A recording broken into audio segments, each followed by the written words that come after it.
Hello everyone, selamat datang kembali di Sokap, Sobat Perikanan Tangkap. Oke, kalau kemarin aku sama Elena udah ngomongin tentang sarjana teknologi dan manajemen perikanan tangkap di Departemen PSP. Sekarang aku bakal ngomongin tentang pasca sarjana di Departemen PSP. Yang tentunya aku nggak sendirian. Seperti yang udah kalian lihat nih, Bunda udah gerusak-gerusuk ya? Iya, aku sudah siap-siap. Udah nggak sabar buat dikenalin. Di sini ada Bunda Yopi dan Bu Vita. Sapa dulu dong teman-temannya Bunda sama Bu Vita. Oke, halo Soka. Hai Soka. Dan halo Martin. Halo Bunda. Hai, Martin. Oke, jadi kalau misalkan teman-teman lihat Bunda sama Bu Vita kayak canggung gitu, sebenarnya nggak kaku guys. Emang Sebenarnya canggung Bunda dan Bu Vita sebenarnya. itu Kan Ibu. kan ya Bu. Sebenarnya di luar sini energik banget. Jadi gimana kabar Bunda sama Bu Vita nih hari ini? Alhamdulillah baik. Baik. Cuma grogi ya, karena nggak biasa tanya-tanya begini. Biasanya saya yang nanya. Oh, sekarang aku gantian yes. biar Bunda merasakan. Oke. Kalau Bu Vita gimana? Rasanya mahasiswa ditanya. Begini ternyata rasanya ya diinterogasi. Never been better Martin. Terima kasih. Oke, mantap. Nah, kebetulan Bunda dan Bu Vita ini merupakan Kaprodi dan Sekprodi dari Teknologi Perikanan Laut, betul ya Bu Vita dan Bu? Yes, betul. Oke. Nah, Kaprodi yang mana nih? Bunda atau Bu Vita? Coba ditebak. Coba ditebak. Saya atau Bu Vita? Sepertinya Bunda. Oh iya, dari ukuran tubuh ya. Kita nggak body shaming. Enggak loh, ya. Bu. Oh iya, enggak ya.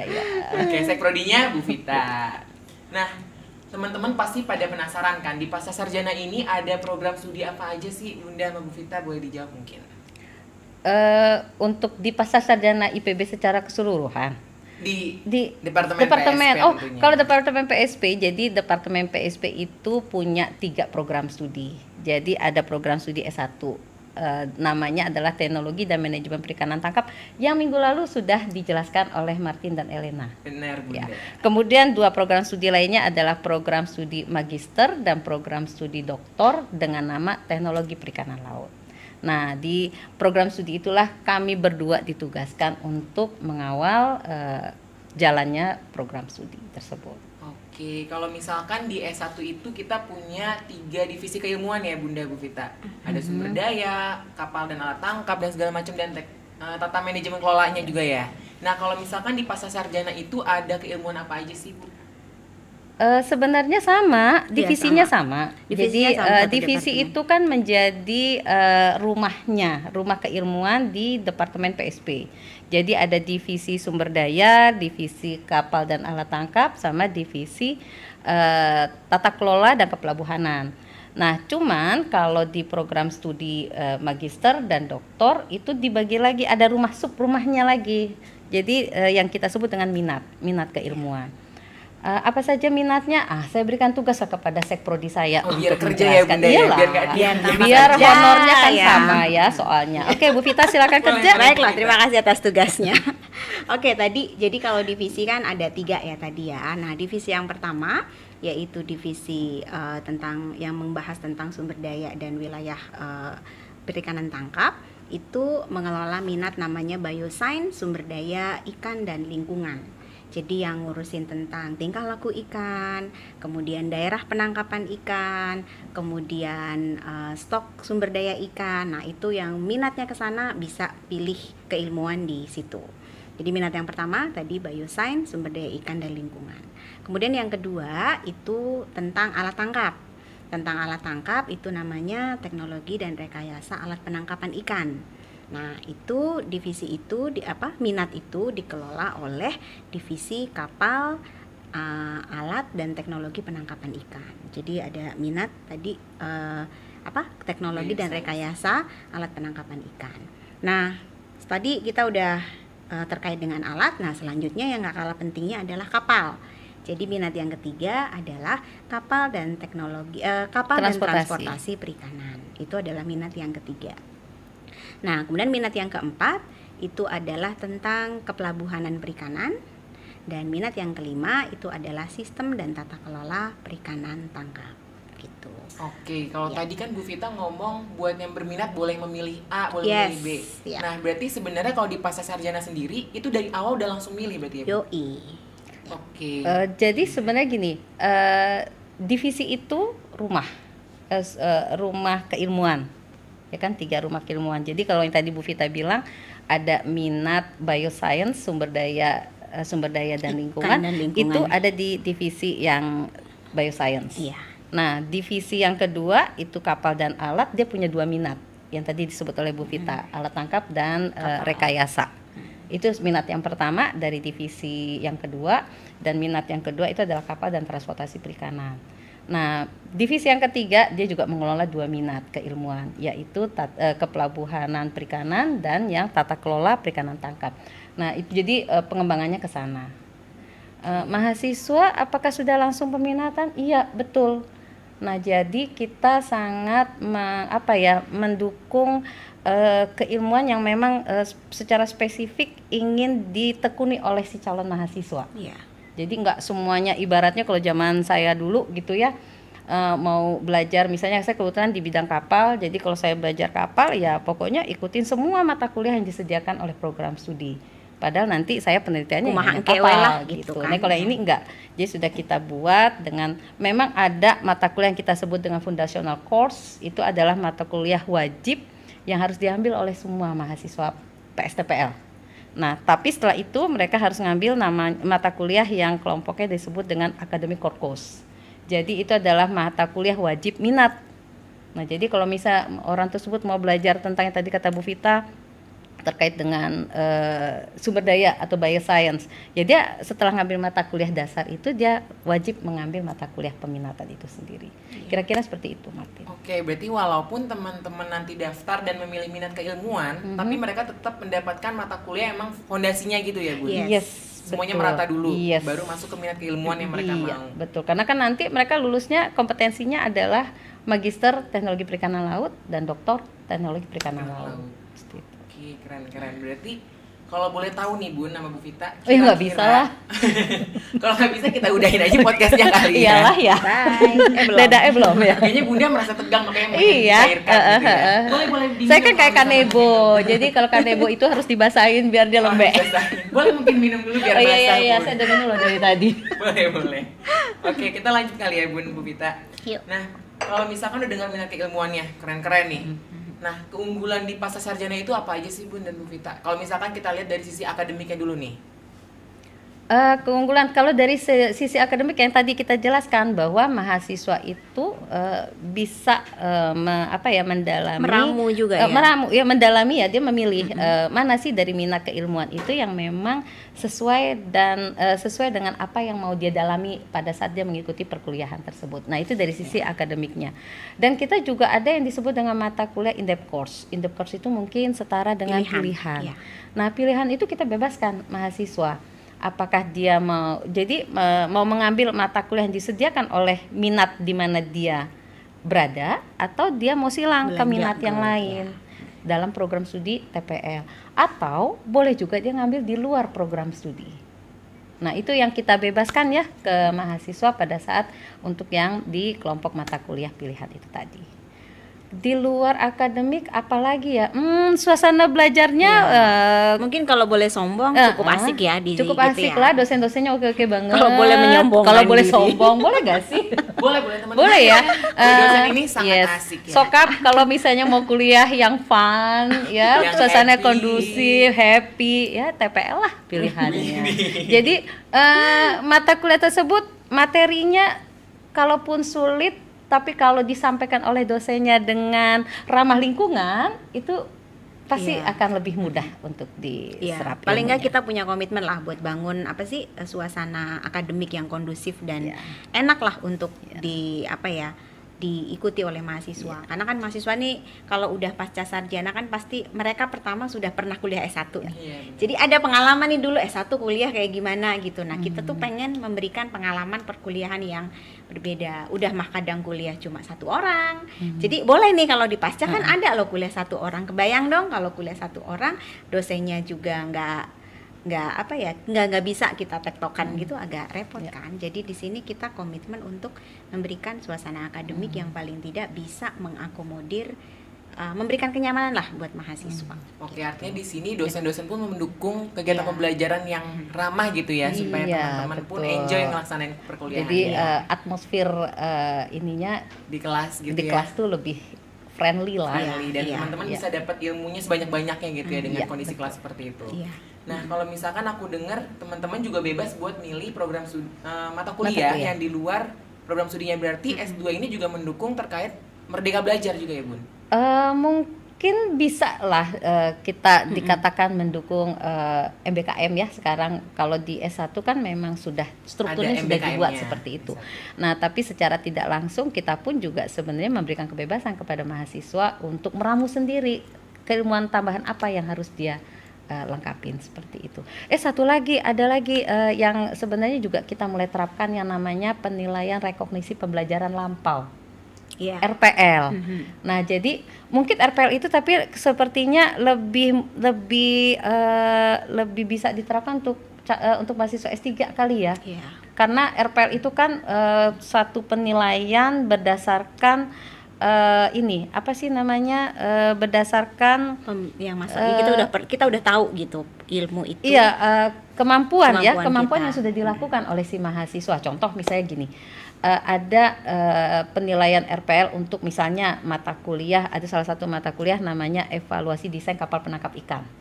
Nah, jadi orang yang memang sudah punya pengalaman dalam mengevaluasi desain kapal ikan dan dia sudah menggeluti itu, maka dia mengikuti mata kuliah tersebut nggak perlu ikut kuliah lagi, dia diuji aja di awal. Jadi diuji portofolionya ya. Jadi untuk diuji apakah kelihatannya apa yang sudah dilakukan selama ini ternyata memang sesuai dengan capaian pembelajaran mata kuliah tersebut. Jadi ntar nggak perlu kuliah lagi. Nggak perlu kuliah lagi karena udah dari RPL itu kita nilai. Keunggulannya apa? Keunggulannya ya mahasiswa kan jadi lebih hemat waktu. Jadi di masa mata kuliah yang tidak semuanya diambil, tetap SKS-nya terisi. Mahasiswa itu juga bisa mengisi kekosongan kan dengan mulai menyusun rencana penelitian. Jadi lebih cepat itu dia. Karena kebanyakan mahasiswa S2 dan S3 itu orang-orang yang sudah berpengalaman sebelumnya betul. Jadi apa yang sudah mereka lakukan sebelumnya bisa diakui menjadi mata kuliah. Betul. Jadi kalau kamu punya masa lalu, kan kadang masa lalu tuh indah untuk dilupakan aja lah ya. Kalau ini enggak, dikenang dan diakui sampai akhirnya membuat kita lebih bahagia. Oke, kali ini masa lalu itu berharga. Masa lalu yang berharga itu adalah RPL. Harus dipilih-pilih tapi masa lalu. Bukan masa lalu yang lain. Iya, masa lalu yang seperti itulah yang bisa kita hargai gitu. Benar-benar, kalau misalkan tadi kita udah ngomongin keunggulan di akademik yang benar-benar mendukung mahasiswanya dalam hal minat maupun dan yang lainnya. Nah, kalau misalkan non akademik kan kalau kita dengar-dengar S1 masih happy-happy, masih ada himafarin atau anggota organisasi kemahasiswaan lainnya. Nah, kalau S2 dan S3 ini kan isinya kebanyakan yang ya udah berumur lah ya istilahnya. Jangan dibilangi berumur, lebih dewasa. Lebih dewasa. Kalau mahasiswanya berumur, apakah berdosennya? Jangan dong, mungkin lebih matang. Lebih matang. Ya, lebih matang, boleh. Lebih wise gitu ya. Dosennya ini menolak tua. Oke, berarti kalau misalkan teman-teman S2 dan S3, bukan teman-teman dong ya, abang kakak S2 S3 itu kan lebih dewasa gitu daripada S1 yang S1 sendiri tuh masih pengen happy-happy, enjoy juga sana sini. Nah, kalau S2 S3 itu ada nggak sih kegiatan non akademiknya? Kegiatan akademiknya sih sebenarnya kita punya yang namanya Formapas. Itu adalah forum mahasiswa untuk mahasiswa TPL. Nah, kegiatannya apa? Beberapa memang tapi kan gitu ya, naik turun lah kalau misalnya untuk aktivitas mahasiswa pasca, karena kan mereka sudah banyak sekali beban tugas ya, beban hidup yang harus mereka jalanin. Fokusnya udah beda. Fokusnya memang sudah beda. Nah, cuman memang mereka pun berusaha untuk untuk bisa melakukan aktivitas di luar rutinitas sebagai mahasiswa gitu ya. Nah, dalam bentuk apa? Beberapa saat lalu kita mahasiswa pernah membuat acara kayak webinar ya, semacam webinar seperti itu. Mereka yang mengelola dengan mengundang beberapa narasumber. Nah, kemudian juga yang rutin ini mereka adalah main badminton loh. Mereka olahraga juga. Yes. Iya, olahraga bareng gitu kan. Jadi ya cuma karena mahasiswa itu dimulai dari malam hari ya. Jadi mulai jam 8 sampai tengah malam. Kalau Oke. siang mereka sibuk dengan mengerjakan tugas. Oh iya benar.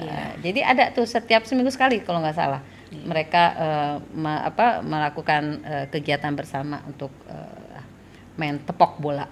Oke, tepuk bola. Tepuk bola. Oke, berarti di sisi lain ada akademiknya, mereka juga didukung dengan kegiatan non akademiknya karena Iya. kalau akademik mulu stres kan ya. Iya. Bu? Iya, betul.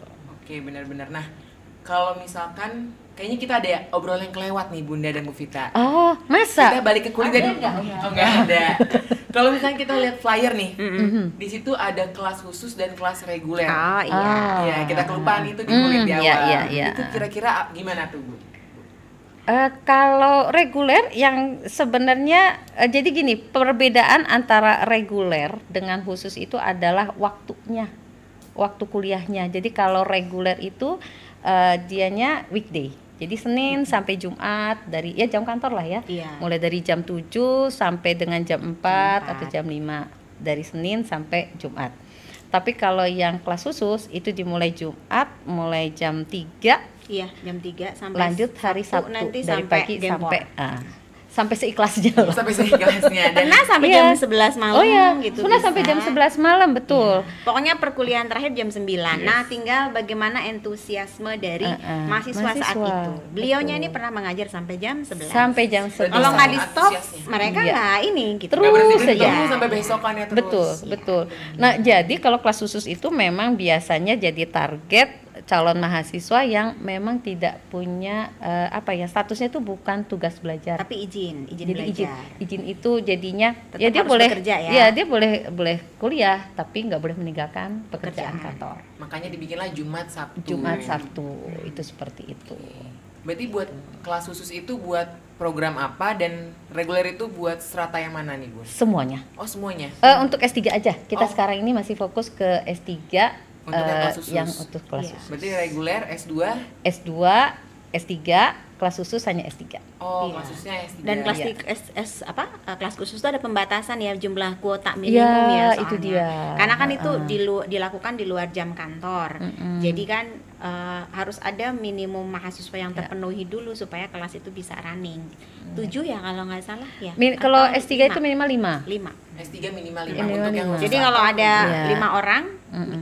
daftar di kelas khusus maka bisa running di semester itu. Oh, berarti harus ada 5 dulu baru bisa running kelas Minimal khususnya. 5. Iya. Kalau Karena nanti reguler? kalau reguler kayaknya Reguler mah 3 ya, berapa enggak lebih. tetap sebenarnya sih sama, tapi kita lebih lebih optimis dan memang selama ini kita Selalu lebih untuk sih. jumlah mahasiswa S2 S3 kita termasuk banyak yang ya, kategorinya kelompok Sedang. program studi yang sedang. Ya, sedang. Jumlah Nggak yang mahasiswanya. sedikit banget, nggak yang Enggak juga banyak banget. enggak.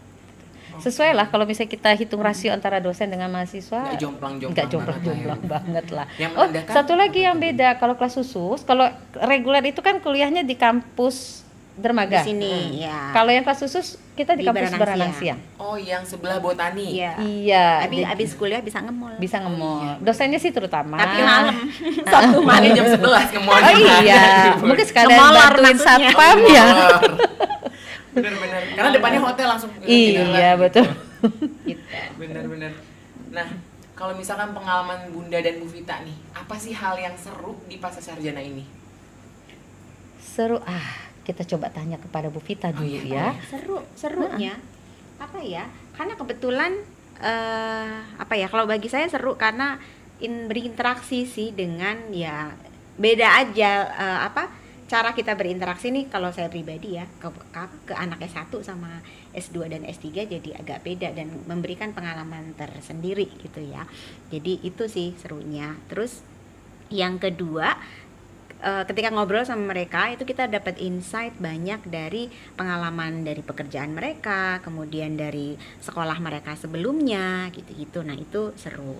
Kemudian bertemu dengan mahasiswa yang umumnya punya background kan ya, dengan tadi yang Martin bilang mereka kadang sudah pernah bekerja atau paling tidak saat ini bahkan mungkin bekerja. Nah, pada saat kuliah itu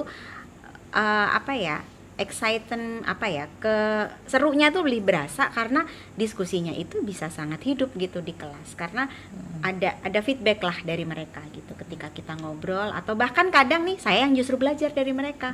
Coba Pak, ada pengalaman nggak mungkin di sini, terutama kalau S3 ya, seru gitu. Jadi kadang slide itu nggak cuman beberapa slide Nggak aja kalau pakai kuliah, malah. kadang malah enggak, jadi ngobrol aja gitu. Oh berarti kalau Itu misalkan seru S2 dan S3 serunya adalah bisa tektokan gitu Iya, ya? berasa hidup lah itu. Sama-sama Kalau belajar. S1 kan kadang kalau ditanya, bahkan aku pun tidak tahu apa yang harus saya tanyakan Ibu gitu kan. Nah, jadi karena begitu ya sudah. Nah, tapi kalau yang S2, S3 nih agak beda emang.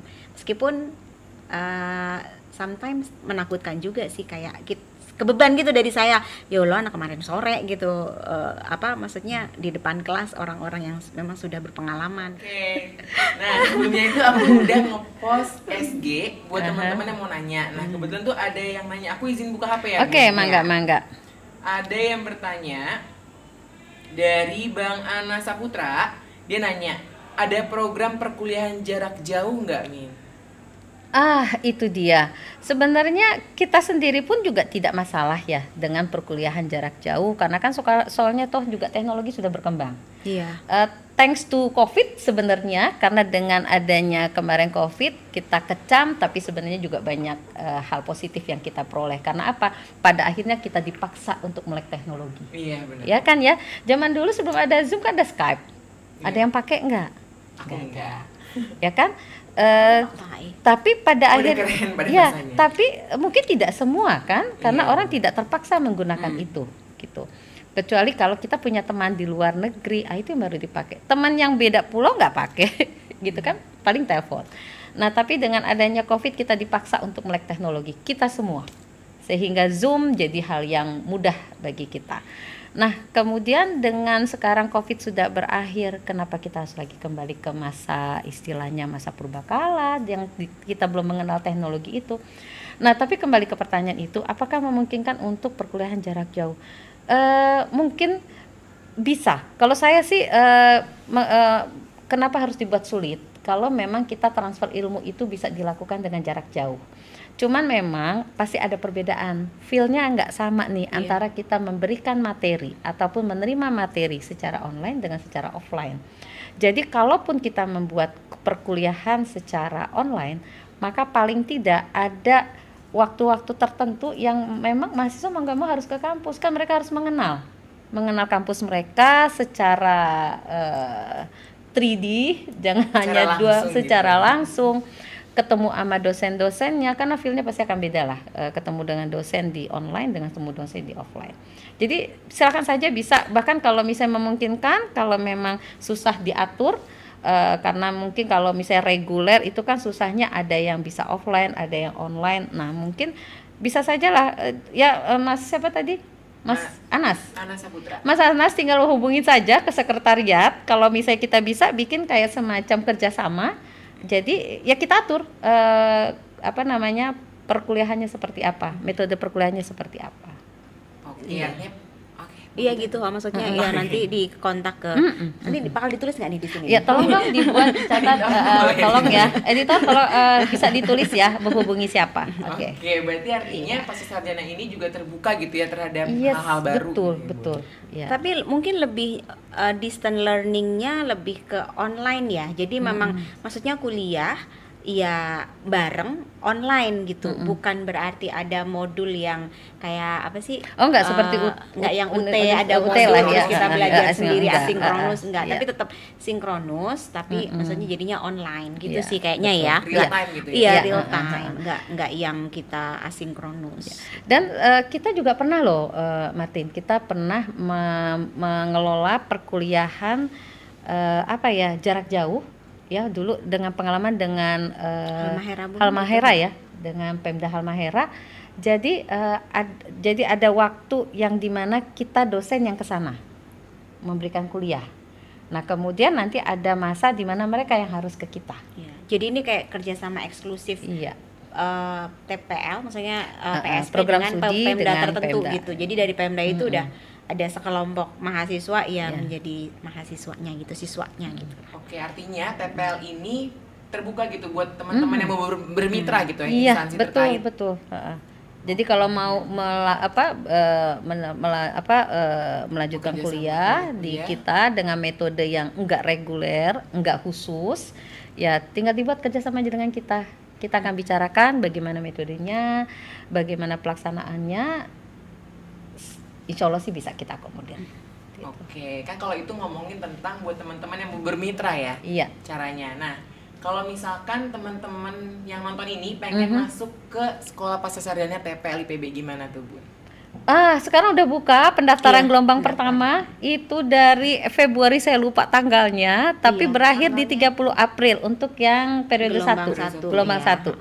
1. Tapi nanti jangan khawatir karena akan buka lagi gelombang 2 itu Mei sampai Saya terakhir lupa, 16 Juli deh kalau nggak salah. Juni apa Juli ya? Juli. ya? Juli, paling akhir Juli di Juli, iya. Jadi teman-teman yang mau daftar segera baca atau lihat saja Di website admisi. Admisi admisi, IPB. ya, admisi IPB. Atau bisa buka Instagram PSP IPB Yes, mungkin oh ya. iya benar-benar. Buka website PSP juga ada di situ Ada di kayaknya. situ. Ketik website PSP atau Instagram PSP, itu semuanya ada Admisi informasi IPB atau admisi IPB. Di situ udah ada jadwal-jadwalnya, jadwal. syarat-syaratnya apa aja. Termasuk biaya yang harus dikeluarkan. Biaya yang harus dikeluarkan, dan IPB itu untuk S2 dan S3 murce.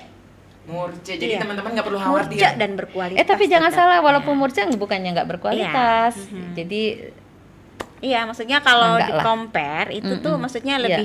lebih sebenarnya value for money lah Iya. ya gitu. Karena kita juga tetap pasti mengedepankan kualitas, Kualitasnya. tapi dari segi biaya tidak terlalu mahal sih gitu. dan satu lagi Matit, ada lagi program yang mungkin akan mulai diterapkan, yaitu sinergi untuk mahasiswa S2 ke S3. Oh, berarti ada sinergi S1 S2, ada juga Iya. S2 S3. S1 ke S2 itu kan sudah berjalan nih kita ya. Nah, ini yang tahun ajaran 23 24 ini itu akan mulai diterapkan sinergi S2 ke S3. S2 ke S3 berarti S2, S3. mempersingkat waktu gitu ya. Iya, Bun, ya? betul. Oke, mungkin tuh nanti bakal diomongin di next episode Iya, yang betul. lain. Jadi nantikan ya. Oke, nah teman-teman nih, kalau misalkan teman-teman penasaran nih Bunda dan Bu Vita, harus ngapain sih buat ngeliat-liat lagi tentang pascasarjana ini? Mau tahu informasi lebih lanjut tuh kemana? Ke website ya, ada, website PSP lah ya, paling gampang. website PSP ada, PSP. Instagram boleh. PSP itu apa sih websitenya? pspfpik.ipb.ac.id. Nah, di situ karena kan di situ udah lengkap ya sebenarnya S1, S2, S3 gitu. Nah, dari yang kurikulum dari S3 itu udah bisa dilihat dari mulai kurikulumnya, jadi mata kuliahnya tuh apa saja. Jadi mau yang bisa diramu minat-minatnya, terus kelompok-kelompoknya tadi sudah ada di situ. Kemudian nanti bisa download juga nih Ada leafletnya. ada di situ. Yang Ada itu leafletnya. ada, bisa dikasih ada download dong. ya. Ini yang untuk magister, itu untuk yang program doktor. Nah, jadi bisa Bisa dibaca, di-download. Nah, di terus situ. nanti kalau mau daftar di situ link ke admisinya juga ada, atau mau langsung ke admisi IPB juga. Oke, berarti informasi yang bisa didapatkan cukup lengkap ya, Bu. Yes, dan kita nggak keberatan selama ini calon mahasiswa malah kadang-kadang langsung menelpon ke nomor saya atau nomornya Bu Vita untuk langsung bertanya soal TPL, bagaimana prosesnya, apa yang harus disiapkan, bahkan mereka langsung menghubungi kita dan Atau kita mungkin tidak nanti marah. email TPL di share Iya. di Oh, boleh, kali boleh. ya, Iya. di Ada deskripsi di ya. Iya, email TPL atau misalkan Bukan nomor kita ya. Iya, Takut iya. terkenal. Kalau nomor kita biasanya sih itu karena gini, kita kan promosinya nggak cuman dari flyer, tapi Ya, kan tapi dari dari- teman ke ya, ke teman teman. aja sih. Alumni itu kan menjadi ujung tombak promosi kita yang terjitu.